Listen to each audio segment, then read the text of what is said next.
They are promises of balanced budgets, targeted tax credits, and jobs plans. Economic promises abound in the current election campaign. Joining us now to help us wade through some of the promises on offer, Brian Milner, senior economics writer at the Globe and Mail, and Genevieve Tomney. She's provincial affairs reporter at CBC Toronto. And Brian, it's good to see you back here good to see again. You too, Steve. And Genevieve, for the first time. Lovely to have you aboard as well. Okay, let me go through some of the highlights here of the four main parties that are on offer. We'll go through this and then we'll get you guys to sort of deconstruct this all. Here we go. Control room, if you would. The Liberals will continue to invest in post-secondary education and infrastructure with a number of business grant programs and targeted funds, including the Jobs and Prosperity Fund, the Youth Employment Fund, the Trillium Advanced Manufacturing Network, amongst others. The party's proposed $130 billion infrastructure spending plan will also, they say, help create jobs.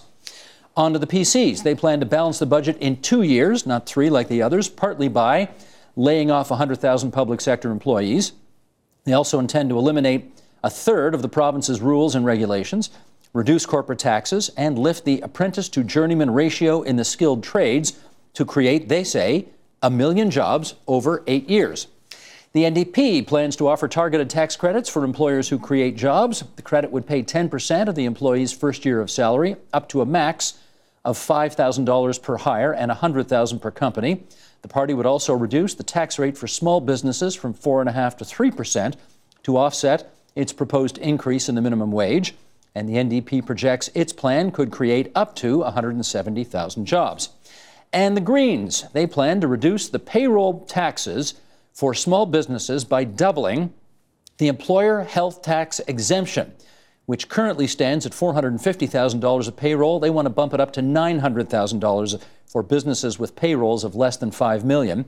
They'll also finance the EHT exemption by reversing corporate tax cuts introduced by the Liberals, which they think will double the number of local jobs that small businesses can create. Okay, that's some of the tax plans. The Liberals and PCs disagree on a lot of stuff, but they both agree not to touch the corporate income tax rate right now. In fact, the PCs want to lower it a bit. Brian, to you first. What does the evidence tell us about whether lower corporate income taxes actually create jobs? Well, it's a very hot political topic always, and it comes into play usually when corporate tax rates are way too high and clearly out of whack with what neighboring jurisdictions are offering, because you have to be competitive. However, in Ontario's case, the provincial tax rate is actually quite low, and in fact, it's lower than any other province. The national combined rate is lower than most American states. It's lower federal and provincial put together. Which is what corporations have to look at. Yeah. It's lower than even states like, it's about the same as, say, Texas, which is a no-tax, I hate taxes state.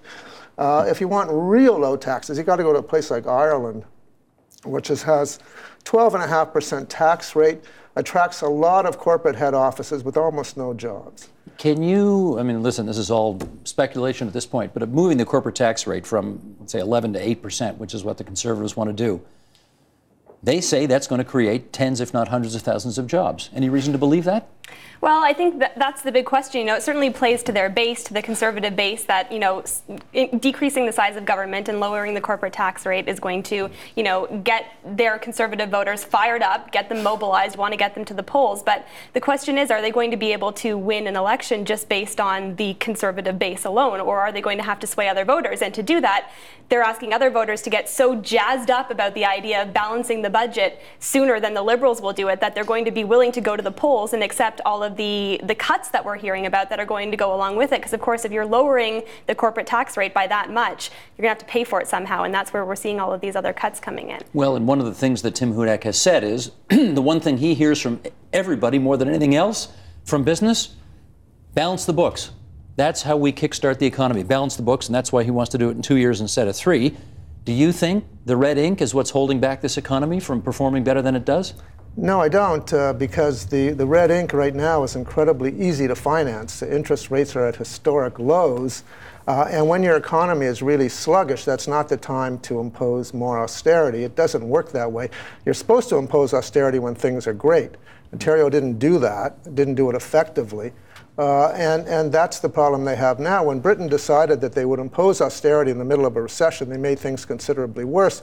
They did not increase corporate investment very much because corporations aren't as worried about how governments balance their books as they are about demand in the society for the products and services they're selling. If you increase that demand, then corporations will A, be glad to invest, and B, be glad to hire more people, regardless of what the public deficit situation is like. So how do you read the politics of all of these, balance the budget in 2 years, cut 100,000 public servants, cut corporate tax rates? What's the politics behind all this? Well, I think it's interesting because, Hudak has said all along that he's going to come forward with this bold plan, and he really has delivered on that. He's come forward with a lot of specifics, and he's been very clear about what he's going to do. And it's really, in a sense, saying, here it is. Here's the bad news. But I believe so strongly that we need to balance the budget, that is going to be what creates jobs in this province, that I'm willing to do it. And what's happened is we're really ending up with these, two leading parties with two very different choices for Ontarians to choose from. And I think that's a bit of a change from maybe what we've seen in past elections where, the politicians play it a little more safe, a little more middle of the road. Well, we're not seeing any middle of the road here at all right now. Liberals and New Democrats are saying we'd balance the budget 3 years rather than 2. And they also say, Brian, that if you try to do it in 2, you'll put the economy back into recession. Is that scaremongering? Well, it is to an extent because nobody really knows whether they can balance the budget in 2, 3, or 10. The key is how much growth there will be between now and then, and how much business will grow and how much jobs will grow, and therefore they'll have an increase in revenues from taxes, regardless of what those rates are. If the economy is very sluggish, and most economists predict that it will be below the national average over the next 2 to 3 years, you're not going to be able to balance the budget very easily unless you make the kind of cuts that Hudak is talking about. But I think Hudak has a much smarter political thing at play here. I think he wants to appear the decisive person with the plan and let everybody else attack him. And that was the Harper strategy back in 2006. I have a plan, these other idiots don't. You may not like it, but I'm a decisive leader, and if you want decisions, I'm the person who can make it. In which case, that's marketing. That's not economics. And yet the guy's got a degree in economics, ironically enough.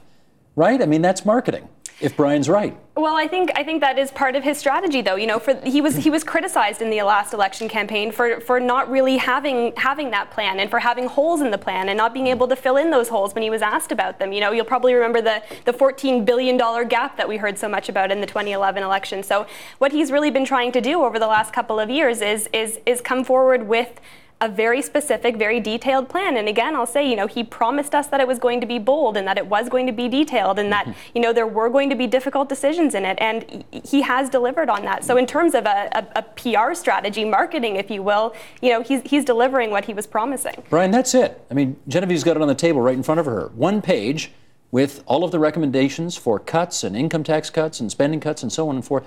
I don't know if you've looked at it and added it up and see whether it does add up. It has to be on one page, by the way, to work. Yes, well, we've, not me personally, but we have looked at the numbers and they don't actually add up, but that's okay because they never do in these campaigns. Every politician promises exactly the same thing. I'm going to cut waste. I'm going to grow jobs, even though provincial politicians can't really know how to do that because it's impossible, unless they expand the bureaucracy, and of course they're not going to be able to do that anyway, and certainly not him. So how does he do that? He does it by promising a leaner, meaner government, which businesses will love so much they'll pour money into this province. Well, that's fine if the demand is here, if there's export demand that returning to the marketplace, which is one of the problems Ontario has. The U.S. economy has not picked up as strongly as we had hoped. How do you sell more cars that way if it doesn't? You can't. How do you attract new industry if it doesn't? Well, you're competing with dozens of other jurisdictions that have way lower taxes than Mr. Hudak can possibly deliver. Well, let me put to you, Genevieve, the NDP plan that Andrea Horwath unveiled in Regent Park in downtown Toronto last Thursday, which was to cut the tax that small businesses pay from 4.5% to 3%, half a point a year until it goes from 4.5% to 3%. The NDP is chasing votes from small business. That's different. What's going on? Well, there is a difference here, and it's kind of interesting. I was saying to somebody that it seems like she's pulled a switcheroo with the Liberals, if you will. She's trying to eke out some space in the middle ground here. She is heading more to the right. She held a news conference the other day talking about wanting to find or being sure that there was waste in government. She wanted to find waste in government and cut it to the tune of $600 million. But the issue with the NDP campaign right now is that they're a little bit short on the details. When she was really pressed about where that $600 million in cuts would come from, there were no answers. Well, I think their answer to everything is we'd raise the corporate income tax rate. That's where we'd find the extra money. And, they want to appoint this new minister in charge of finding savings as well. To find $600 million Exactly in waste right. at government. Yeah. So it's a bit of a different sounding NDP than perhaps what we've heard in the past. Indeed. Brian, what do you make of it? Well, it continues this myth that small business drives economic growth. A small business can increase its workforce by 100% by going from one person to two.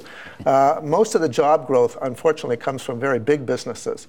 So if you raise their costs, and you lower the cost of small business, you're not actually helping the general economy grow. It just doesn't work that way. Plus, if you follow the HUDAC plan and you eliminate the programs that are in place that do help companies retrain workers and do all those other things, yes, you give them lower income taxes, but most of them pay low income taxes anyway. They pay low corporate taxes because there are plenty of loopholes. A lot of them are multinationals. They know how to move stuff off their books. What they like are these other things that lower their costs of hiring people. And they're the hirers. If you don't get big business hiring, then you don't get economic growth. And just to speak to the small business vote again, the other thing that the NDP is proposing to do is a tax credit for small businesses for when they hire somebody, $5,000 for each new hire. So, that's another way that they're saying small business here. We think that we can create 170,000 jobs. But by the way, we'll raise the minimum wage, which small business hates. But we'll give you all these other things so you can pay for it. So it just balances out. We got 2 minutes left. Let's talk about the Green Party. They are offering to increase the exemption on the employer health tax, double it actually, from $450,000 to $900,000. So you don't pay that payroll tax on the first $900,000 of payroll. What do you think? Is that a good way to create jobs? Well, again, all of these methods on paper could be helpful if they're mixed into general economic conditions and if those conditions are conducive to increasing your employment. And the only way you do that is by increasing demand for what you're selling. And there's nothing in the Green Platform that does that. Moreover, one of the problems Ontario now faces in competing for industry is rising electricity costs, and the Green Party has nothing to address that. Well, that's because they think rising electricity costs will get people to stop being energy pigs and will actually get people to conserve more, but that's another show. Last minute to you on this, Genevieve. This is clearly an effort by reducing payroll taxes that they think will increase jobs. What's the record say? Well, it's something that the Liberals have actually done in the past year. They've actually increased that employer health tax exemption already. So clearly, there's some evidence there, at least from their side, that it must work. He's going a step further and making that even higher, basically trying to give, again, small businesses an opportunity. And, listening to him launch his platform the other day, he was again saying that small business is the economic engine of Ontario. If we can get them to hire more people, we can create jobs. And that is something that Ontario politicians can actually do. It's his argument. That's Mike Schreiner's argument, the leader of the Green Party. He also talked about ending funding of the Catholic school system, which he says would save $1.5 billion a year. But as we say, that's another show. You just see all of them working together in one board. I want to see that. Well, if the Greens win, you might. Brian Milner, Genevieve, Tomney. There we first time here. You think I'd get your name right. Okay. Thanks both of you for coming in tonight and helping us out with this. Support Ontario's public television. Donate at tvo.org.